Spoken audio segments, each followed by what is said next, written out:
Hello दोस्तों, आज हम पढ़ने वाले हैं 11 जुलाई 2021 के मोस्ट इम्पॉर्टेंट करंट अफेयर्स। तो लेट्स स्टार्ट।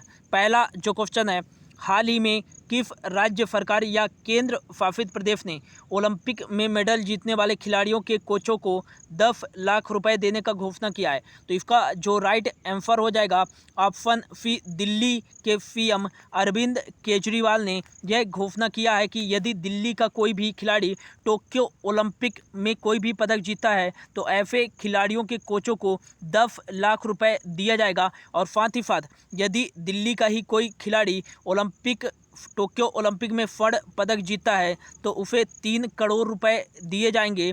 और यदि रजत पदक जीतता है तो उसे 2 करोड़ रुपए दिए जाएंगे। साथ ही साथ यदि कांस्य पदक जीतता है तो उसे 1 करोड़ रुपए दिए जाएंगे। ठीक इसी प्रकार की जो प्रोत्साहन राशि देने की घोषणा की है वो तमिलनाडु में भी की गई है।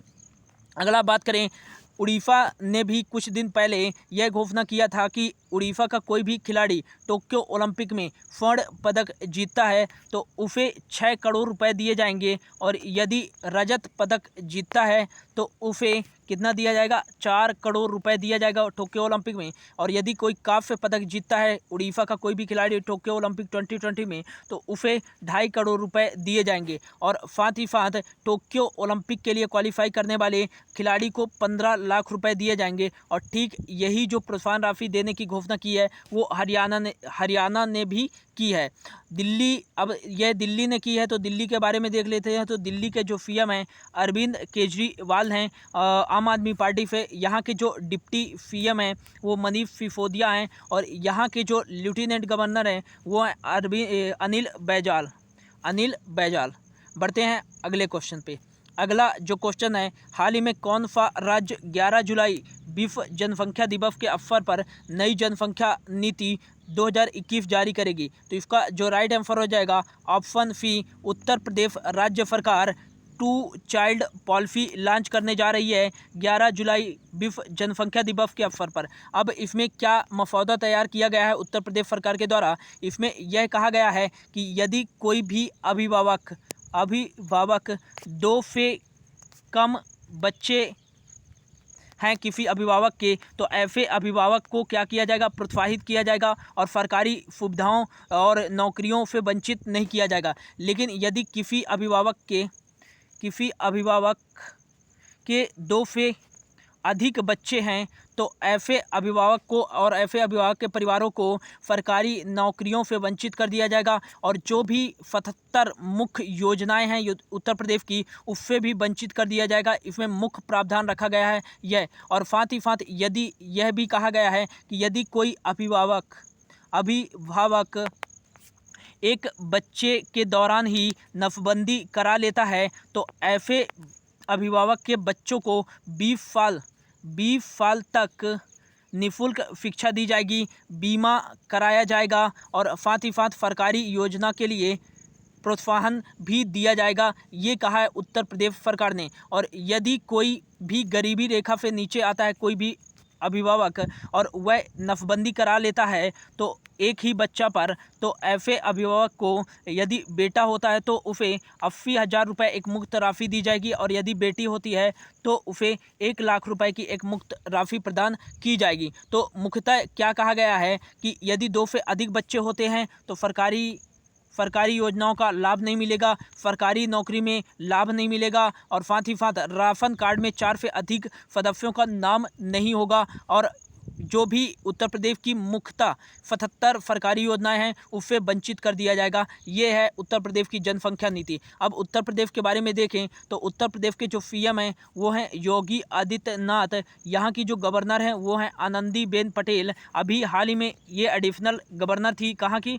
एमपी की। लेकिन एमपी से इनका जो है इस्तीफा दे दिए हैं और एमपी में जो नए राज्यपाल बने हैं वो बने हैं मंगून भाई छगन भाई पटेल बने हैं। अगला बात करें, उत्तर प्रदेश में ही बनाया गया है एक केला महोत्सव, हाल ही में केला महोत्सव। और हाल ही में बनाया गया है काला नमक चावल महोत्सव।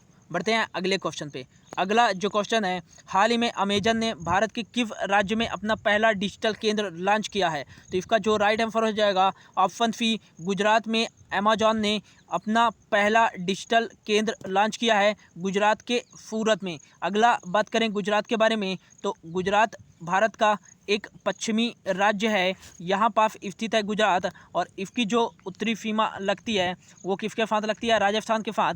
इसकी पूर्वी सीमा मध्य प्रदेश के साथ, दक्षिणी सीमा दादरा एंड नागर हवेली के साथ, और इसकी जो वेस्टर्न सीमा लगती है वो अरेबियन सी के साथ लगती है। भारत का सबसे बड़ा समुद्री तटी व सबसे लंबा समुद्री तटी वाला जो राज्य है वो 1200 किलोमीटर गुजरात ही है। गुजरात के जो सीएम हैं वो हैं विजय रूपानी, यहाँ के गवर्नर है आचार्य देवव्रत, यहाँ की जो राजधानी है वो गांधीनगर है। और अगला जो बात करें, गांधीनगर हमारे गृह मंत्री अमित शाह जी की कॉन्स्टिट्यूंसी है। और अगला जो बात करें, गुजरात का जो सबसे बड़ा शहर है वो अहमदाबाद है, और अहमदाबाद में ही बनाया गया है आज़ादी अमृत महोत्सव, भारत के 75 साल आज़ादी के पूरे होने पर। और अगला जो बात करें, धर्मेंद्र प्रधान जी के द्वारा पहला जो प्रवासी श्रमिक सेल का उद्घाटन किया गया है वो सूरत में ही किया गया है गुजरात के। और गुजरात में ही है केवड़िया नाम का एक स्थान, जहां इसे भारत का पहला इलेक्ट्रिक शहर के रूप में विकसित किया जाएगा। बढ़ते हैं अगले क्वेश्चन के। 4th नंबर का क्वेश्चन है, हाल ही में मकड़ी की 2 नई प्रजाति ग्रेविलिया बोरो और डेक्सिपास क्लेनी किस राज्य में पाई गई है? तो इसका जो राइट आंसर हो जाएगा असम में पाया गया है ये मकड़ी की 2 प्रजाति। अगला जो बात करें, ये जो ग्रेविलिया बोरो प्रजाति है मकड़ी की, यह बिल में रहने वाली मकड़ी है और इसको पहली बार खोजा गया है। और डेक्सिपास क्लेनी यह एक कूदने वाली मकड़ी है। यह दोनों प्रजाति की खोज असम में की गई है। असम के जो सीएम है हेमंत बिस्वा शर्मा हैं, और यहाँ के जो गवर्नर हैं जगदीश मुखी हैं। यहाँ की जो राजधानी है वो दीपपुर है। यहाँ एक अंतर्राष्ट्रीय हवाई अड्डा है जिसका नाम है गोपीनाथ बरदलोई अंतर्राष्ट्रीय हवाई अड्डा। अगला बात करें असम के बारे में ही, तो असम की जीवन रेखा ब्रह्मपुत्र नदी को कहा जाता है। और हाल ही में मिनिस्ट्रियल प्रणाली की शुरुआत किसके द्वारा की गई है? तो असम के द्वारा शुरू की गई है। इसमें असम के जो 33 जिले हैं उसमें 13 मंत्रियों की एक सदस्यीय टीम को नियुक्त किया जाएगा, 1 या 2 जिलों के लिए एक मंत्री को। और उस जिले में ये मंत्री सरकारी योजनाओं और रोजगार के स्तर और सभी जो योजनाएं हैं उसका सही ढंग से कार्यान्वयन हो रहा है कि नहीं हो रहा है इसका देख रेख करेंगे। अगला बात करें, असम ने हाल ही में अपना 6ठा जो राष्ट्रीय उद्यान बनाया है वो रायमोना राष्ट्रीय उद्यान को बनाया है। और 7वां जो राष्ट्रीय उद्यान बनाया है वो देहिंग पटकाई राष्ट्रीय उद्यान को बनाया है। और असम में कौन कौन से राष्ट्रीय उद्यान हैं? तो पहला है डिब्रू साइखोवा नेशनल पार्क, और दूसरा जो है मानस नेशनल पार्क, तीसरा जो है वो है नामेरी नेशनल पार्क, डिब्रू साइखोवा, और एक है काचीरंगा नेशनल पार्क, और एक जो है 5वां जो है ओरांग नेशनल पार्क, 6वां रायमोना, और 7वां जो है देहिंग पटकाई। बढ़ते हैं अगले क्वेश्चन पे। अगला जो क्वेश्चन है, हाल ही में वियतनाम के नए प्रधानमंत्री कौन बने हैं? तो इसका जो राइट आंसर हो जाएगा ऑप्शन सी, फॉर्म चिन वियतनाम के नए प्रधानमंत्री बन गए हैं। तो दोस्तों मोस्ट इम्पॉर्टेंट इसको याद रखिएगा, क्योंकि पीएम हमारे जो हैं नरेंद्र मोदी ने इनको स्पेशली फ़ोन से बधाई दी है और भारत आने के लिए इनको निमंत्रण भी दिया है। तो मोस्ट इम्पॉर्टेंट बन जाता है यह क्वेश्चन कि वियतनाम के नए प्रधानमंत्री जो बने हैं फॉर्म चिन बने हैं। वियतनाम की जो राजधानी है वो हनोई है, और यहाँ जो करेंसी चलती है वो डोंग चलती है। अगला जो बात करें, दुनिया में कॉफ़ी का दूसरा सबसे बड़ा उत्पादक कौन सा है? वियतनाम ही है। और पहला दुनिया में सबसे बड़ा कॉफ़ी का उत्पादक देश जो है वो है ब्राज़ील। अगला जो बात करें, काली मिर्च का दुनिया में सबसे बड़ा उत्पादक देश है वियतनाम ही है, और भारत जो है तीसरा सबसे बड़ा उत्पादक है। अगला जो बात करें, कॉफ़ी में जो इंडिया की रैंक है वो 7वां नंबर है। अगला जो बात करें, काजू का भी प्रथम उत्पादक जो देश है वो कौन सा है? वियतनाम ही है।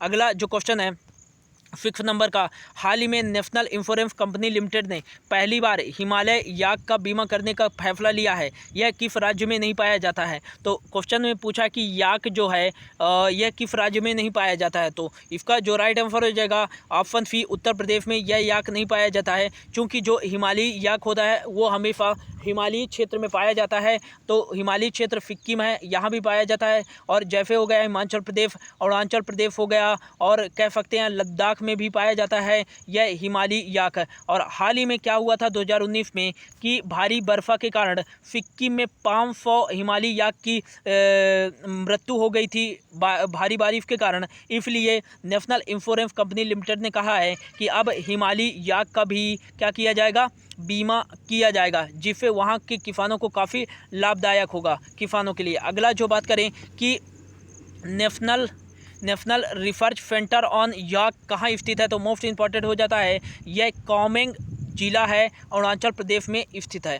अगला जो क्वेश्चन है, हाल ही में किस मंत्रालय के द्वारा स्पर्श पोर्टल लॉन्च किया गया है, तो इसका जो राइट आंसर हो जाएगा ऑप्शन सी, रक्षा मंत्रालय के द्वारा स्पर्श पोर्टल लॉन्च किया गया है। जो भी रक्षा जो है तीनों सेना मान लेते हैं कि जो है जल सेना, थल सेना भारत की, और थल सेना और वायु सेना, इन तीनों सेनाओं के जो सेना निवृत्त अधिकारी हैं, या कह सकते हैं कि जो भी आर्मी के व्यक्ति हैं, इनको पेंशन से संबंधित मुद्दों को आसानी से सुलझाने के लिए यह स्पर्श पोर्टल लॉन्च किया गया है। और सीधे वेतन भोगियों, जो पेंशन भोगी हैं, पेंशन भोगियों के खाते में आसानी से पेंशन डालने के लिए यह स्पर्श पोर्टल लॉन्च किया गया है रक्षा मंत्रालय के द्वारा। रक्षा मंत्री वर्तमान में कौन है, वो हैं राजनाथ सिंह। इनकी कॉन्स्टिट्यूंसी क्या है, लोकसभा है लखनऊ से।